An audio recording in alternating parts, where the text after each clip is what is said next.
आप देख रहे हैं न्यूज वन इंडिया और मैं हूं आपके साथ कीर्ति बिंदल। आज बात करेंगे संभल के उस दर्द की जो पूरा प्रदेश कुछ दिनों से झेल रहा है। संभल में जो भी हुआ उसने सभी को झकझोर करके रख दिया है। कोल्ड स्टोरेज कहे या मौत का कोल्ड स्टोरेज, जिसने भी सुना सन्न रह गया। देखते ही देखते कोल्ड स्टोरेज ने 14 लोगों को अपने आगोश में ले लिया। चारों तरफ चीख पुकार और मातम के अलावा कुछ नजर नहीं आ रहा था। ये रिपोर्ट देखिए। चीख पुकार, मलबे का ढेर,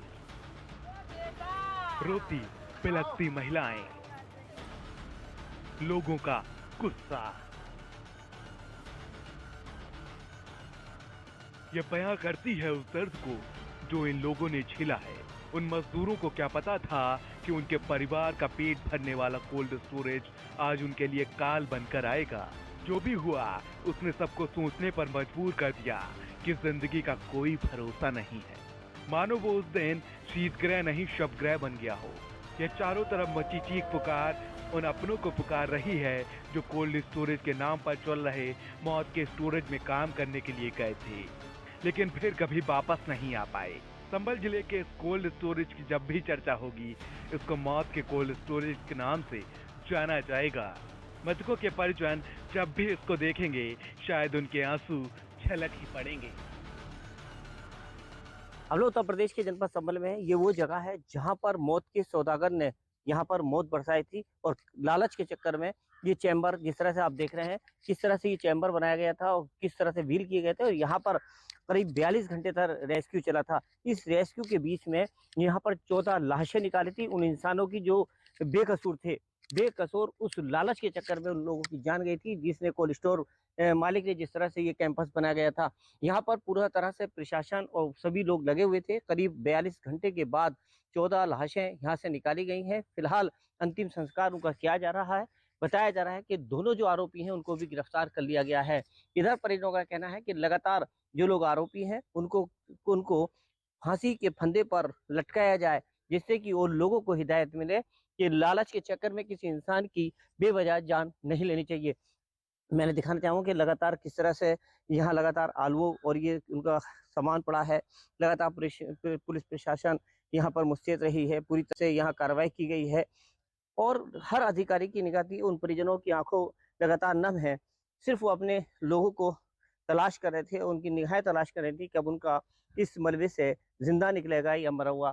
फिलहाल 14 लोगों की जिस तरह से मौत के सौदागर को पुलिस ने पकड़ लिया है और अब जेल की सलाखों के पीछे भेजने की पूरी तैयारी की जा रही है। लेकिन ये बड़ा सवाल नहीं है कि इस बीच जिस तरह से ये मौत का सौदागर दोनों कोल्ड स्टोर मालिक बने थे, इस बीच क्या प्रशासन की लापरवाही नहीं आई है? ऐसे प्रशासन जो इसकी अधीनस्थ अधिकारी कहलाते हैं, उन पर कब गाज गिरेगी, ये अब देखने की बात है। संभल जिले के चंदौसी में उस वक्त हाहाकार मच गया जब कोल्ड स्टोरेज में हादसा हुआ। यहाँ इस्लाम नगर रोड के बर्रई में नवनिर्माण एआर कोल्ड स्टोर चल रहा था। बताया जा रहा है कि कोल्ड स्टोर में जरूरत से ज्यादा आलू भरा था। ओवरलोड होने की वजह से कोल्ड स्टोर की दीवारें फट गईं और यह हादसा हो गया। और फिर क्या था, मौत के बवंडर के बीच जिंदगियों को ढूंढने का सिलसिला शुरू हो गया। प्रशासन की तरफ से सर्च ऑपरेशन जब चलाया गया तो हर उस लाश के साथ मची चीख पुकार यह बता रही थी कि किसी न किसी ने तो अपने को खोया है। जो फंसे थे उनके परिजन बदहवास थे। यहाँ तक कि पुलिस को भी हालात संभालना मुश्किल हो रहा था। रेस्क्यू के अलावा अमोनिया गैस का रिसाव ना हो जाए, इस बात का भी खतरा था। अब यहाँ सारे काम कर रहे हैं। अच्छा, और कौन है? कितने लोग हैं आपके? हमारे 2 हैं। अच्छा, आपको अब कितने कुछ निकले यहाँ पर? अच्छा, जिसने भी सुना अपनों का दर्द बांटने के लिए दौड़ता चला आया। मानो संभल जिला आंसुओं के सैलाब से डूब गया हो। हद तो तब हो जाती है जब 6 गांव में 14 शव पहुंचे। गांव में पसरा मातम और चीख पुकार इस बात को भी डर रहा था कि कहीं कोई बुरी खबर ना आ जाए। हालांकि प्रशासन 14 लोगों की मौत की पुष्टि कर रहा है। साथ ही 4 गंभीर रूप से घायलों को अस्पताल में भर्ती कराया गया है। घटना में मृतकों के परिजनों को 2-2 लाख की आर्थिक सहायता, साथ ही घायलों को 50,000 और साथ ही सभी घायलों को निःशुल्क उपचार की बात योगी सरकार कह रही है। साथ ही कमिश्नर एवं डीआईजी मुरादाबाद की अध्यक्षता में गठित कमेटी हादसे के कारणों की जांच कर शीघ्र रिपोर्ट पेश करेगी। 10 मृतकों की संख्या की सूचना है। प्रशासन पूरी तरीके से रात में अभी भी लगा है। एनडीआरएफ, एसडीआरएफ की टीमें लगी हुई हैं। अभी कुछ संभावना बनती है रात में भी एक आध जीवित निकलने का काम हुआ है। इसमें 2 कार्रवाई की जाएंगी। एक तो कोल्ड स्टोर के मालिकान के खिलाफ कड़ी कार्रवाई की जाएगी। उन्होंने बिना नियमों का पालन किए हुए जो कक्ष का निर्माण कराया वो अवैध है। और अभी कमिश्नर मुरादाबाद को कहा है कि वो जिला उद्यान अधिकारी के निलंबन की कार्रवाई करें। दूसरा, जो मृतक हैं उनके परिवारों को माननीय मुख्यमंत्री जी ने 2 लाख रुपया आर्थिक सहयोग करने की घोषणा कर दी है, दिया जाएगा। संभल में जो भी हुआ उसने पूरे प्रदेश के साथ साथ देश को भी झकझोर कर रख दिया। नाराज लोगों का कोल्ड स्टोर के मालिक अग्रवाल बंधुओं के ऑफिस पर गुस्सा कुछ इस कदर टूटा कि लोगों ने तोड़फोड़ शुरू कर दी। जिस तरीके से विशाल कोल्ड स्टोरेज गिरा उससे कहीं ना कहीं लापरवाही की बू तो आ रही है। शासन की जो कमियां हैं उनको छिपाने का काम नहीं किया गया है। तत्काल हमने जिला उद्यान अधिकारी के खिलाफ कार्रवाई करने के निर्देश दिए और भी इसमें जो भी अधिकारी इन्वॉल्व होंगे, क्योंकि विभिन्न तरीके से एनओसी ली जाती है विभिन्न विभागों से। उन विभागों से एनओसी ली गई, नहीं ली गई तो उनके खिलाफ कार्रवाई, और उन्होंने एनओसी दी तो बिना जांच पड़ताल के कैसे कार्रवाई कर दी। तो ये जांच का विषय है। एक हम टीम बना करके कमिश्नर के उसमें इसे करा देंगे। हादसे के बाद जागा प्रशासन लापरवाही के नाम पर फैली हुई खीर को समेटने की कोशिश कर रहा है। हादसे में 24 मजदूर मलबे में दबे थे, जिन्हें करीब 30 घंटे की मशक्कत के बाद निकाल लिया गया।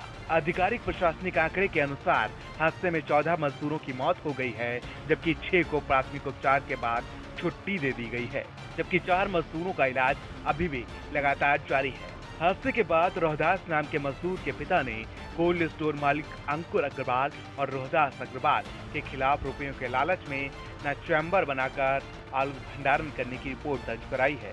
तो वहीं हादसे के बाद से मालिक फरार हो गए थे, जिन्हें पुलिस ने गिरफ्तार कर लिया है। जिला उद्यान अधिकारी को भी निलंबित कर दिया गया है। इस हादसे के बाद प्रधानमंत्री नरेंद्र मोदी और सीएम योगी आदित्यनाथ ने दुख व्यक्त किया, साथ ही घायलों के स्वास्थ्य लाभ की भी कामना कर राहत देने की घोषणा की है। इस हादसे के बाद कमिश्नर ने न्यायिक जांच के आदेश दिए हैं। अब ऐसे में देखना होगा कि हादसे में कितने लोगों की जवाबदेही तय होगी और किस किस पर कार्रवाई होगी।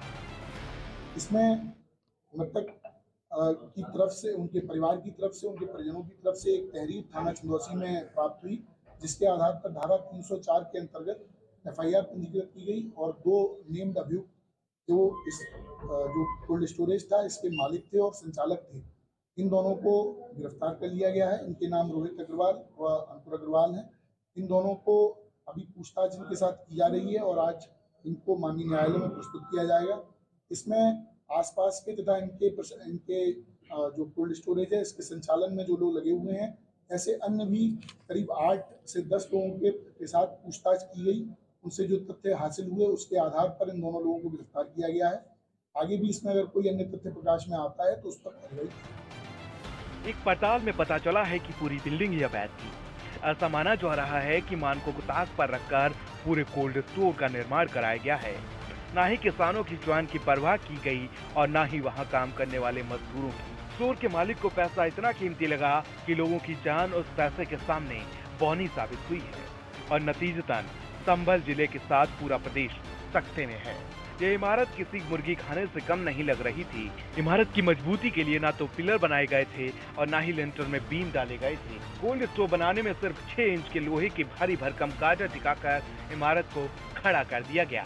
मौत के कोल्ड स्टोर की पड़ताल के दौरान ये जानकारी भी सामने आई कि कोल्ड स्टोर संचालक एनओसी और बिना परमिट कोल्ड स्टोर संचालित कर रहे थे। और सबसे बड़ा सवालिया निशान तो तब खड़ा होता है जब पड़ताल में पता चलता है कि सरकार की बागवानी मिशन योजना के तहत कोल्ड स्टोर के लिए सरकार से अनुदान भी लिया गया था। जिसने भी रोते बिलखते परिजनों को देखा, आंसुओं को रोक नहीं पा रहा था। लेकिन सवाल अभी भी बरकरार है कि आखिर इन मौतों का घड़ा किसके सिर फूटेगा। संभल में जो भी हुआ उसने पूरे देश को झकझोर कर रख दिया। जिस तरीके से विशाल कोल्ड स्टोर भरभरा कर गिरा, उससे कहीं ना कहीं एक बड़ी लापरवाही की बू आती हुई नजर आ रही है। सरकार की तरफ से दी गई सहायता राशि क्या इन जिंदगियों की भरपाई कर पाएगी, ये भी एक बड़ा सवाल है। Bureau report, news 1 India. एक छोटे से ब्रेक के लिए रुक रहे हैं, जल्द हाजिर होंगे। और ब्रेक के बाद एक बार फिर से आप सभी का स्वागत है। आगे बढ़ रहे हैं। प्रदेश में पिछले 3 दिन से फैली बिजली की अव्यवस्था और अब व्यवस्थित होने लगी है। कारण है कि बिजली कर्मचारियों की मांगों को सरकार ने मान लिया है। हड़ताल, हाहाकार और फिर काम बहाल। ये रिपोर्ट देखिए। हड़ताल, हाहाकार और फिर काम बहाल। लंबे समय से चल रहा बवाल आज पूर्ण विराम लगते हुए शांत होता हुआ नजर आ रहा है। अब हड़ताल पर बैठे कर्मचारी भी अपने काम पर वापस होंगे और उनके ऊपर हुए मुकदमे भी मानो ट्रेंड सा बन गया हो। हड़ताल करो और अपनी मांगों को मनवाओ। इस प्रदर्शन के वापस होने के बाद मानो ऐसे लोगों में दम सा भर गया हो। समर्थन जुटाओ, मांगे बताओ और अपनी मांगों को मनवाओ।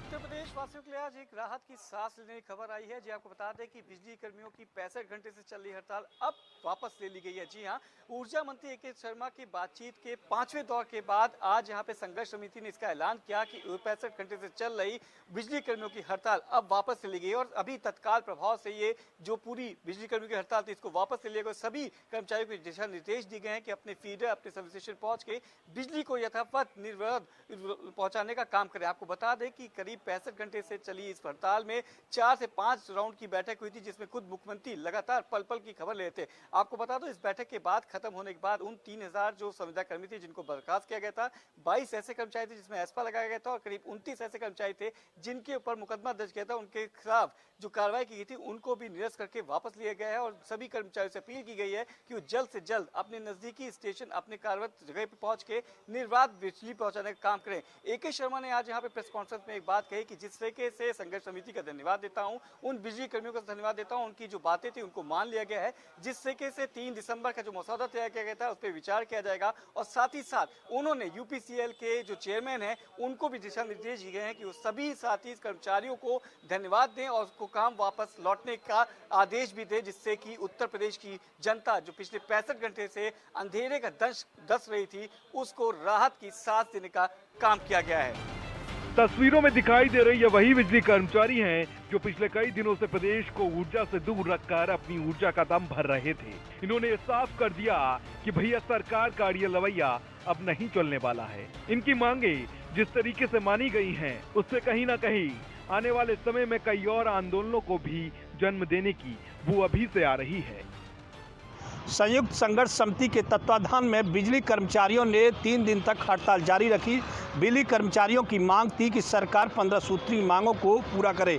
सरकार ने इस विषय को गंभीरता से लेते हुए उनकी बातों को स्वीकार किया है। उन्होंने कहा कि बिजली कर्मचारी के अध्यक्ष वहां आकर अपनी बात रखें और उनकी बात सुनी जाएगी।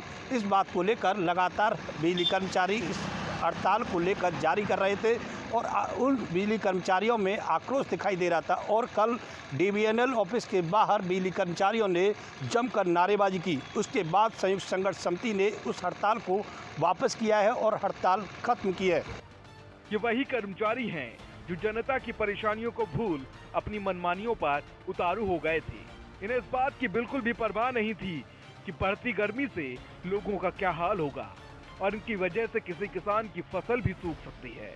वो तो भला हो इंद्र भगवान का, जिन्होंने प्रदेश के कई हिस्सों का मौसम सुहाना कर दिया और हल्की बूंदाबांदी भी कर दी।